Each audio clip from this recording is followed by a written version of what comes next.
Commander Sarah Mitchell spotted the young soldier a second before he dropped his tray. She was sitting in the far corner of the mess hall at Forward Operating Base Iron Shield, lost among the rocks and dust of the Arizona desert, where the U.S. Army was conducting a joint exercise. She held a tattered volume on signal theory, but she was only reading on the edge of her mind. Her real attention was scattered around the room. The flow of people, the trajectories of trays, and the paths of tired figures to the coffee machines. Before we continue, please let us know in the comments where you're watching from. Your opinion inspires us to do better. A young man of about 19, wearing a Parker badge on his chest, was carrying an overflowing tray through the all-too-narrow aisle between tables. His shoe caught on a chair leg. The tray wobbled violently, the plastic cracking pitifully under the weight of the dishes. Just before it all would have shattered across the floor, Sarah stood up, appeared next to him, and caught the edge of the tray with her palm. The juice in the glasses barely swayed. The pasta remained pressed into the plate. Parker froze, blushing to the roots of his hair. "Thank you, ma'am. I'm sorry. Damn, thank you." Sarah smiled, briefly, warmly, without a hint of irritation. "It's okay. It happens. Next time, watch your step." He nodded quickly and practically ran to an empty seat. Someone at the neighboring tables chuckled approvingly, but no one else paid it any mind. Sarah returned to her corner. Cooling tea, an open book, the steady hum of hundreds of voices. The cafeteria had a life of its own, like a vast organism, complex, noisy, but predictable. Here, rigid hierarchy temporarily dissolved, and ranks, branches of the military, and insignia were temporarily subordinated to a single ritual: eat, catch your breath, and go back to work. Her uniform offered little clue to her life. Navy blue, commander's stripes, and a modest name patch. No colorful stripes, no wings, no unit insignia, as most others sported.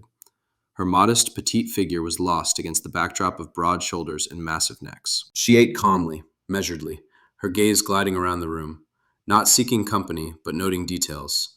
Someone's hesitant step, a recent injury, a back that's too straight, a show of bravado, a spot where people from the same unit congregated, a local, quote-unquote, center of gravity in this chaos. Bravado entered the hall like a wave. Loud laughter echoed from the mess hall entrance, and the heavy tread of combat boots pounded the linoleum. 4 Marines from the reconnaissance unit, tanned, covered in small scars, festooned with insignia, knives strapped to their vests, moved in a pack. A sense of confident ownership immediately permeated the air, along with the smell of sweat and gunpowder. They owned the space they were entering. Staff Sergeant Braxton, his name above his pocket and a jawline chiseled from granite, glanced around the room and paused.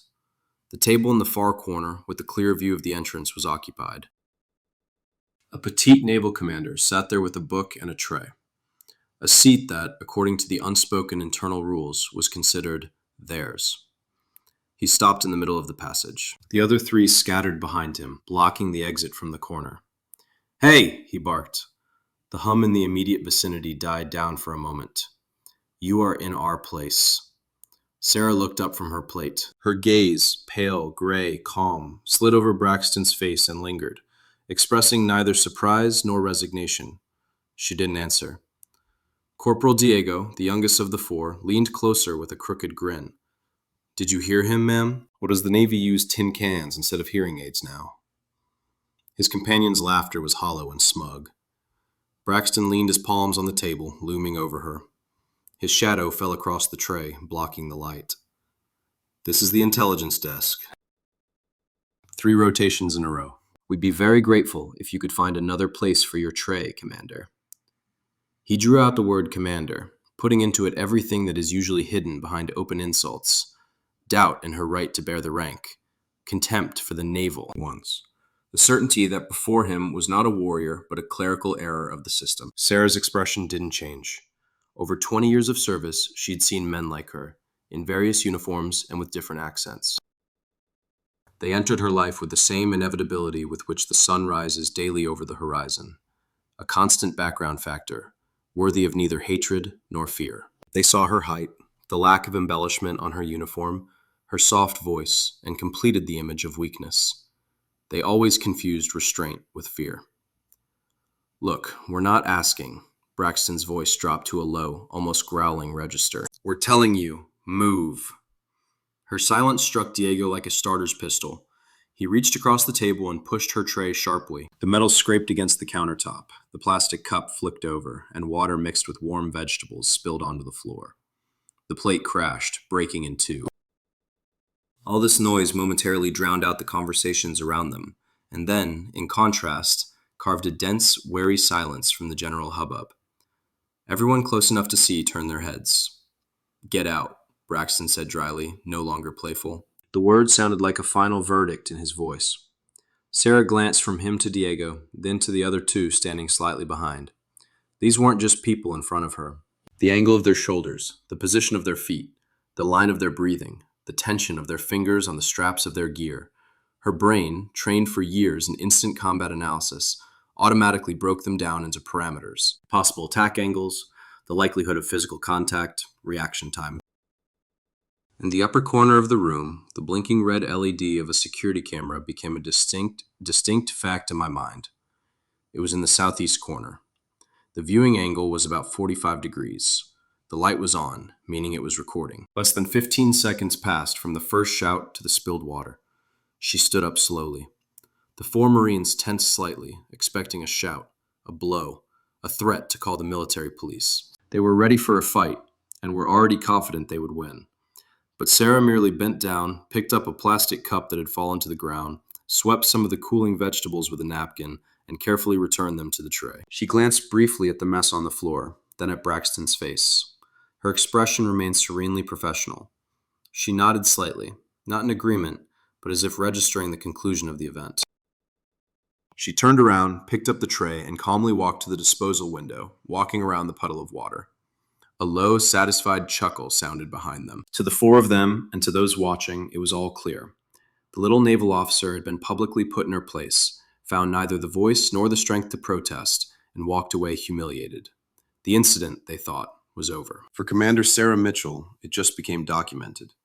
In her cabin, a neatly made bunk, a desk, a secure tablet, and a single standard chest, she sat down at the terminal and opened the secure log file. The format hadn't changed in years. Date and time in Greenwich Mean Time, location, participants, a brief description, and a conclusion. Line by line, she entered what happened in the mess hall. Who, when, what words were spoken, what exactly Corporal Diego did, and the location of the working camera. After saving the file, she didn't experience anything typically associated with humiliation. No searing shame, no thirst for revenge. There was data on the screen. Facts of disorder. Protocol violations that, in a normal system, would sooner or later lead to corrective action. Her job was to record it. Not to take revenge, not to teach, not to prove anything, but simply to record it, so that at the right moment, this data could be retrieved and used for its intended purpose. She put the tablet away in the drawer and approached the chest. There was nothing superfluous beneath the lid. Neatly cut foam held a disassembled rifle, a compact satellite terminal, and a rebreather in its cradle.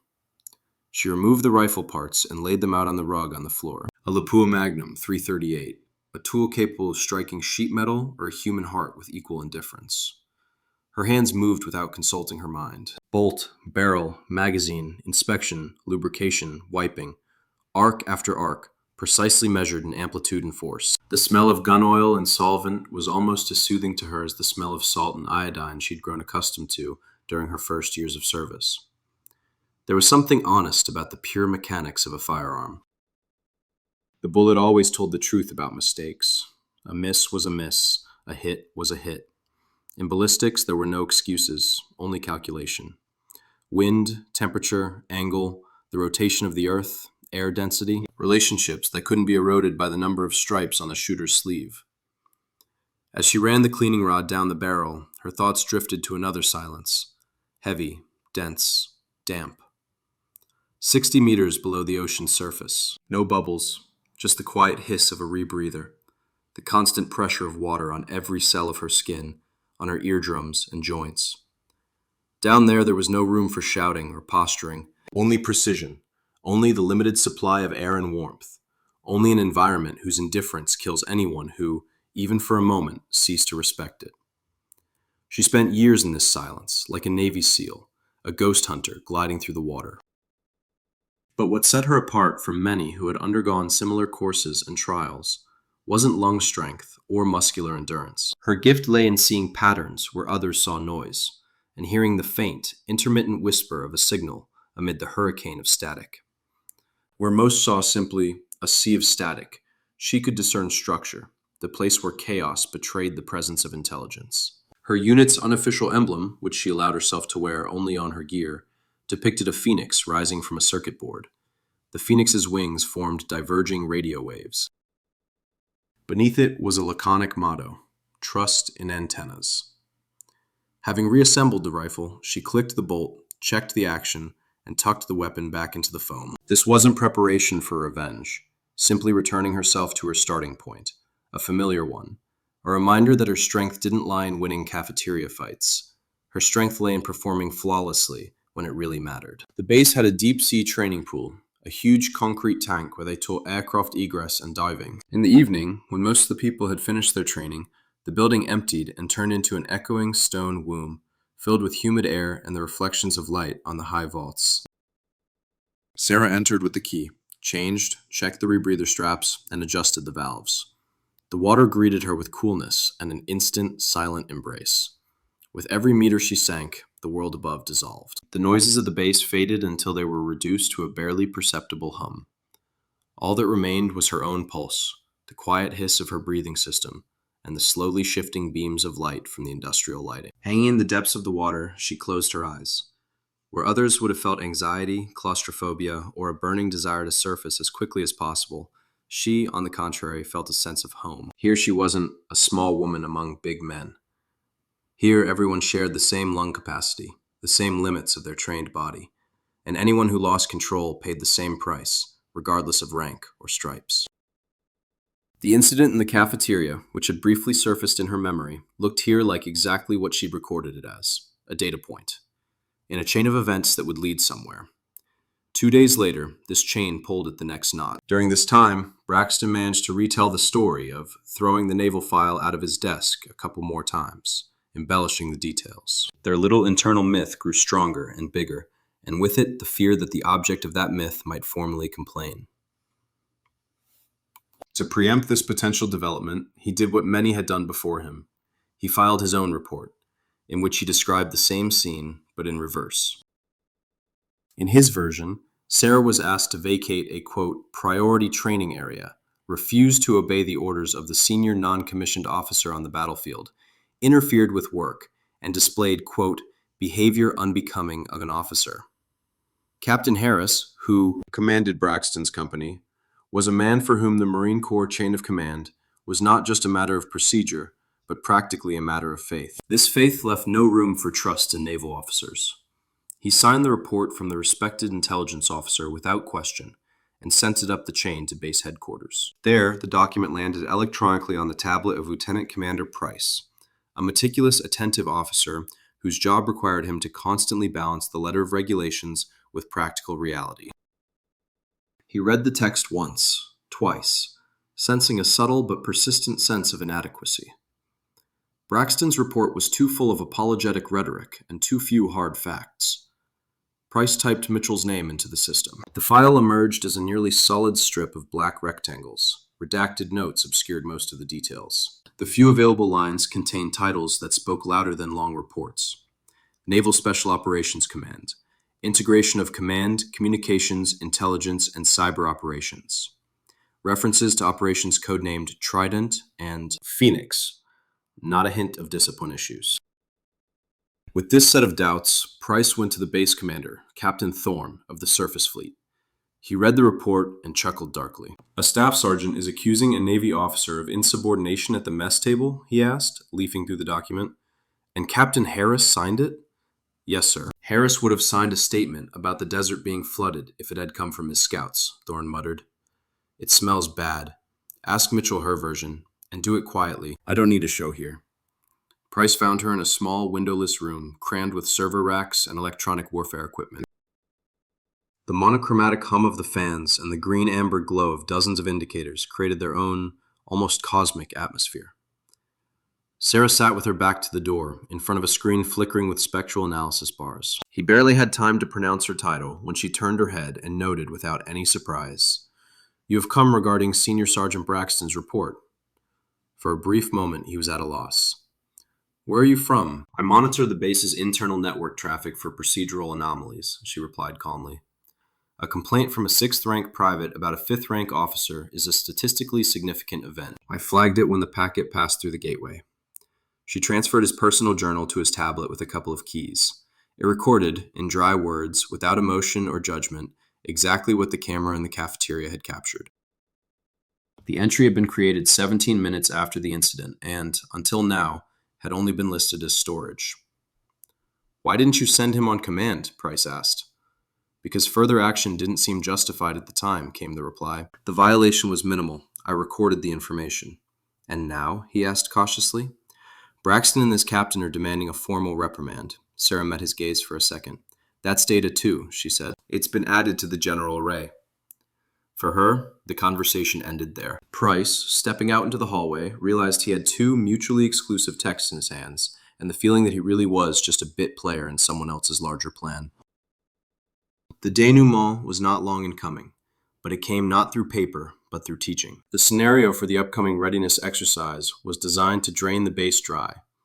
A sophisticated red team was to simulate a massive cyber and electronic attack, disabling communications, radar, and navigation systems, disorienting troops before a simulated ground strike. At the pre-briefing, where officers from all the units involved had gathered, Thorne uttered a phrase that sent a wave of quiet but palpable distrust through the room. "Commander Mitchell is taking charge of protecting our communications, command, and control and intelligence systems during this exercise." Someone couldn't help but chuckle. Captain Harris, sitting in the front row, flushed, as if personally offended that a crucial area hadn't been given to a Marine. Braxton, standing in the doorway with his team, glanced sideways at Sarah and unashamedly grinned slightly. The quiet naval officer he'd recently kicked out of his desk was now being declared responsible for fending off the electronic apocalypse. To him, it seemed like a half-hearted joke. The training began at 3 o'clock in the morning. The tactical center was bathed in the red glow of emergency lights. The main holographic map, worth several years' worth of the average officer's salary, flickered, and instead of the familiar blue icons of friendly units, the room filled with a loose blizzard of false targets. Someone was being ordered to retreat to where the enemy's supposed breakthrough was supposed to take place. Fragments of false reports about lost positions were heard on other frequencies. Communications officers cursed, trying to reset the airlocks. Staff officers shouted into dead handsets, sweat pouring down their foreheads.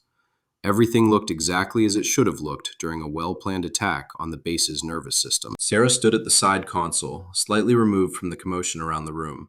She barely glanced at the map, dying under a deluge of phantom signals. Her attention was focused on the second monitor, a raw radio frequency image, unfiltered and unadorned. To the uninitiated, it might indeed have appeared chaos, a dense curtain of noise where everything blended with everything else. She looked at it like a musician reading a score. There had to be structure hidden somewhere behind the noise. "They use a polymorphic frequency hopping scheme," she said, barely raising her voice, but loud enough for even those who weren't listening to hear. "It looks like atmospheric noise. In reality, it's the same system." Captain Harris, frost-covered with impotence, threw an irritated expression in her direction. "What are you even talking about? We're blind and deaf here." She didn't react to him. Her fingers quickly entered a sequence of commands. On the screen, which for most people remained a flickering mess, the finest lines began to appear to her. Tiny dips in the flow, following a certain rhythm. "The key changes with every transmission," she explained, as if continuing a mental conversation with herself. "But the method for changing the key doesn't. They hide their command channel in the microsecond pauses when our systems attempt to reconnect to the network. We hear only our own lapse, and in the void between attempts, the enemy speaks." She sent several commands to different sensors along the perimeter. The difference in the arrival times of the same gaps at these sensors gave her what she wanted. A red dot, barely visible at first, appeared on the map far beyond the base's perimeter, where several mountain ranges intersected. Sector Gamma 7. "Price," she said calmly. "Connect Captain Thorne via the landline. The old copper landline is isolated from whatever happened to the network." Price, who had long since stopped hiding his respect for her, connected the lines. Thorne's voice, slightly hissing from the static, came through the speakers. "On the line." "Report, sir," Sarah said. "I've pinpointed the location of the Red's electronic attack node. Single point of failure. Sector Gamma 7. Coordinates, she recited 6-digit numbers. Judging by the delays, they're working with a directional antenna hidden behind a rocky outcrop. It's 5 kilometers from here, Thorne said after a short pause. Are you sure? It's not a matter of faith, sir. It's mathematics. Thorne caught his breath. Braxton, he ordered over the partially revived local network. Take command. Move to Gamma 7. Check and neutralize. In response, the speaker emitted a voice in which, behind the polite form, there was open distrust. Sir, with all due respect, we've had drones hovering over this area all night. It's empty. Looks like the commander's been hunting for phantoms. Sarah turned to Thorne, who was now standing next to her. They exchanged a brief glance. Sir, she said, permission to engage the target from a fortified position. Hit with what? He didn't immediately understand. She didn't explain. She simply walked out of the center. The return took less than 2 minutes.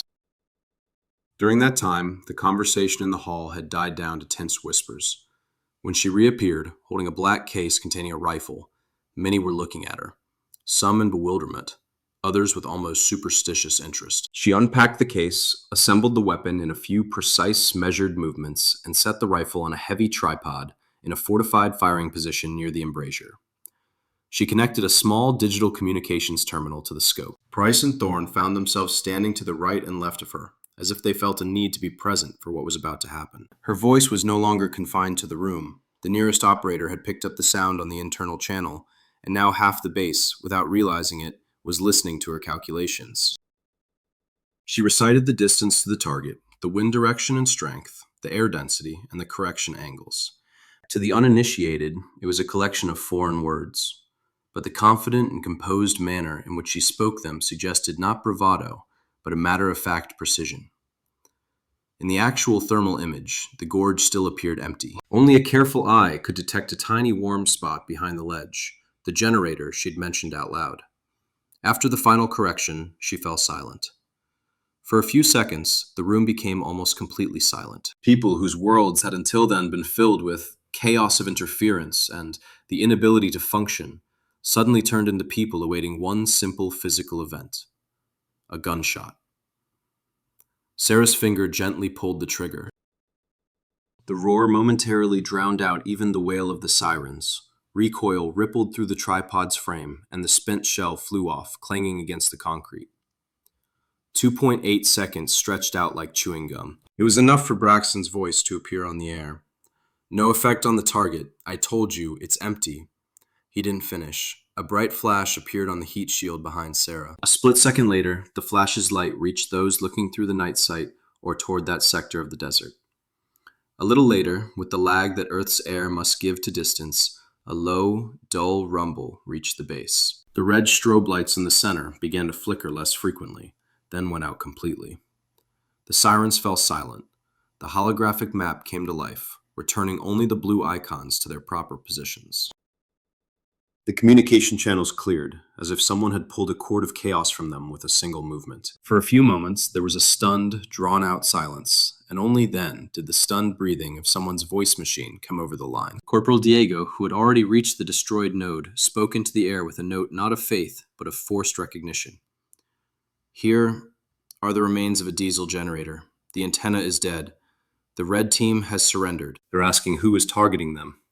They say, there's no such thing as a shot like that. Braxton's voice, usually firm and confident, sounded almost a whisper. Command, who fired this shot? Dorn looked at Sarah. She was already calmly disassembling the rifle, returning each piece to its place in the case.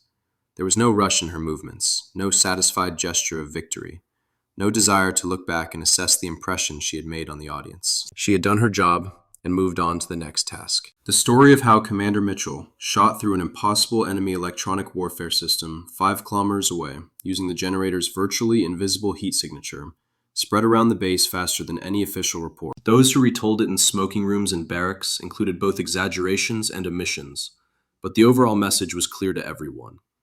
The little officer who had recently been pushed out of the mess hall table turned out to be someone best left alone under any circumstances. As the stories multiplied, the overall tone changed. The mess hall, where just days earlier the loudest voices were those who loved to recount their own heroism, grew quieter. The same Marines who had laughed at her as they passed suddenly began to notice the cameras, the angle, recalling the words spoken and who said what to whom. People who had previously enjoyed loudly asserting their rights to space now began to wonder who else was in that space and what exactly they could do. Captain Thorne realized that leaving all this at the level of rumors and informal changes was impossible. On the one hand, Braxton's false report was already fact. On the other, his own trust in Sarah and the demonstration of competence he had witnessed demanded a clear, official conclusion. He scheduled a debriefing, to which he summoned Braxton, his men, Captain Harris, Price, and Mitchell herself. In the briefing room, where they usually discussed operational plans, Braxton's report was now displayed on a large screen. It was read aloud. Then Sarah's journal was brought up next to it. The contrast in tone, structure, and factuality was striking, even without additional information. When Price, at Thorne's gesture, launched the feed from the cafeteria camera, the air in the room changed. There, on the screen, silent but with utter clarity, the first seconds of the confrontation played. 4 Marines blocking Sarah's path, Diego pushing the tray, vegetables and water flying across the floor. It was also clear that she didn't respond to the rudeness with a blow, but walked away. There were no refusals to obey orders or attempts to take priority positions on camera. There was only intimidation, a show of force, and the silent resistance of the one being intimidated. Thorne, without raising his voice, listed exactly where Braxton's report was lying. He said what had already been hanging in the air.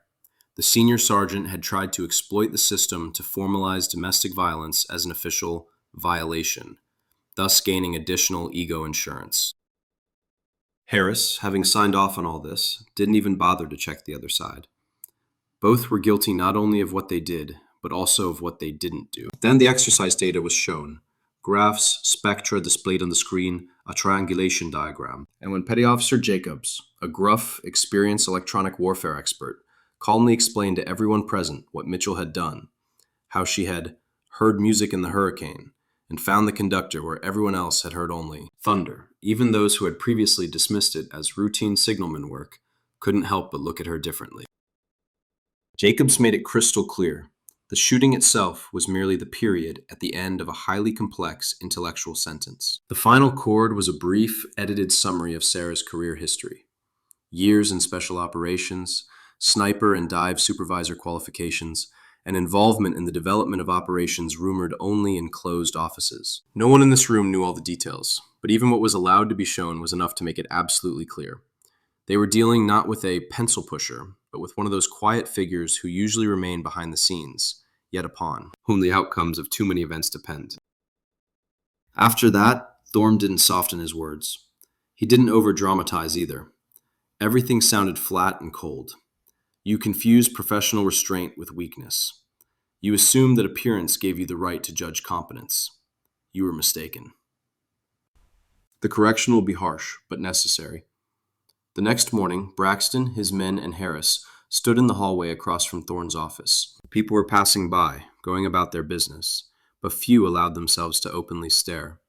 The situation was already known, and witnessing a public confession was awkward. Braxton, pale but composed, stepped forward when called. He apologized without trying to shift blame, without buts or if-onlys. The words came hard to him, not because he didn't understand what he had to say, but because every sound confirmed that his previous worldview had been proven wrong. The phrase, "I was wrong," carried a heavy price in his world.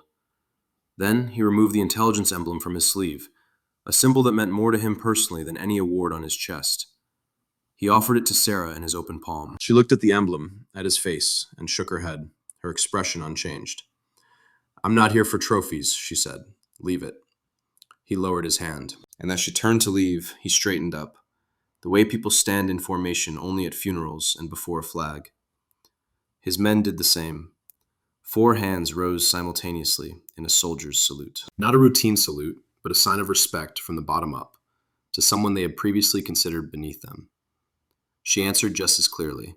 She turned and walked away without looking back. For her, the ritual was truly complete. After a few days, life on the base returned to its more or less normal rhythm, but the background had changed. The hallways were no longer filled with loud conversations about who said what to whom. In the mess hall, when Sarah appeared with the tray, No one tried to tell her where to sit. A group of Marines, whose laughter had recently cut the air, now simply made way. One evening, when she went there for dinner, she saw Parker again. This time, he approached without stumbling, holding a tray confidently. "Ma'am," he said a little embarrassedly, "can I bring you some tea? I remember you were drinking tea then." She nodded, and a moment later, he beamed as he placed a steaming mug in front of her. He gave her another slightly crooked but sincere salute, and hesitantly added that his older brother had served as a Navy SEAL and died 3 years ago in Afghanistan. His voice held not pride, but a quiet pain that lingers with the years. Hearing the name, Marcus Parker, Sarah tensed internally. The team, the operational area, the date, it all came together. She remembered that operation. The last-minute communications intercepts she'd restored had prevented even more losses, but that didn't change the fact. 2 men hadn't returned. "Your brother was a professional," she said. "Thanks to him, others are alive." These are not empty words. Parker swallowed, nodded, and walked away. She was left with her tea and the strange, almost physical weight of official responsibility on her shoulders. Over the years of service, she had had too many such stories in her life. The fates of people she'd never seen depended on her decisions, based on complex formulas and signals, where human blood lay hidden behind the numbers. The next morning, Thorne summoned her to his office. He told her of a call from Virginia, from Special Operations Command. Admiral Cohen, a man rarely heard directly unless matters of strategic importance were involved, wanted Sarah to return early. They were starting a new project, and, in his words, there was no one else who could take it on. "When do I fly out, sir?" was all she asked. "We'll have it done by the end of the week," he replied. "Commander," Thorne added after a pause, "what you've done here will go far beyond this exercise. People won't remember how you ended up in the generator, but how you held up in the mess hall and how you handled yourself afterward. It changed more than just combat readiness." She just shrugged. "I was doing my job." "Sometimes just doing the job is the hardest choice," he said, "especially when there are so many around who prefer to shout about their strength." On the last day before her departure, she was packing her few belongings into trunks when there was a knock at the door. Braxton entered alone, wearing a clean work uniform, without the heavy bravado with which she had first seen him. He was carrying a small box. He said that no words would be enough, but they still needed to be said. That over the past week, he and his men had reread their reports, reviewed their behavior, and concluded that not asking forgiveness would be a continuation of the same contempt they had already demonstrated. He held out the box. Inside was a carefully carved wooden plaque. It depicted the silhouette of a gunner on a slope and the coordinates of Gamma 7, along with the date of the exercise. Below, a short inscription from his entire team. "Gratitude for the lesson and for teaching them to look beyond the obvious." Then, after a moment's hesitation, he admitted that he'd asked the battalion commander for permission to launch a series of unconscious bias training sessions, not to check a box, but because he understood all too well the consequences of not having such a conversation. She, after listening, merely said, "This is a right step. Don't make a personal cross out of it. Just get started." As he was leaving, he asked something that had been swirling around in his head for a long time. "Why didn't you do anything then?" "You could have," she answered honestly. There was no moralizing or hidden threat in her voice. "Over the past 2 decades, I've learned one thing. Not all battles are won with fists. Some are won by example. If I had responded with force back then, you would have remembered not what you did, but how you were humiliated. That memory rarely changes people for the better. I chose to wait, to give you the opportunity to demonstrate how confident you are. To document, to wait for the moment when my expertise is needed for a purpose, not for someone's ego. True power is the right to choose when and how to use it." He nodded, acknowledging that he understood at least part of what was said. That morning, when she walked out to the truck that would take her to the airfield, they were already waiting for her. Thorne, Price, Sergeant Major Jacobs, Parker, and Braxton's entire platoon stood in a rough but sincere line. As she approached, they simultaneously stood at attention and saluted her. "That's not necessary," she said, returning the greeting. "Absolutely," Thorne replied. "You deserve it." Parker, beaming and excited, handed her a package from the kitchen, a thermos mug engraved in honor of the best officer they knew. She merely nodded to keep her voice from breaking.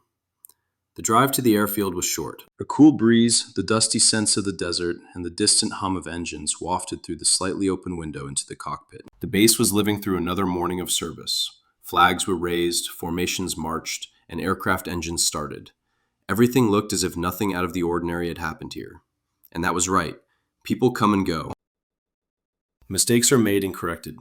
But if someone leaves behind a little more respect for their competence than the one who came before, that's no small feat. The plane that was meant to be. White columns, green parks, tourists with cameras and ice cream. A world where high-level decisions look like a signature on a document, not sleepless nights in underground control centers. Admiral Cohen greeted her without unnecessary theatrics. He shook her hand as if she were an old colleague and got down to business. He spoke bluntly.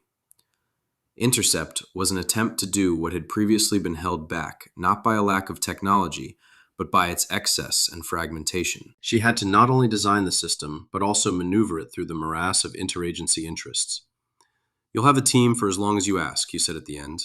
The money is there. Time is short. The pressure will be constant. There are plenty of people on both sides of the river who will be sick of this project. Can you handle it?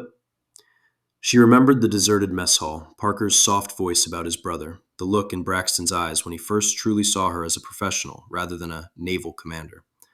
Then, the quiet, confident shot into the night, ravine, and many other, older scenes unrecorded by any camera. I can manage, sir, she replied. When she left the office and leaned against the wall in the hallway for a moment, allowing herself a brief breath of exhaustion, everything that had been at the Iron Shield base had already retreated inside, to where the files of completed operations were stored.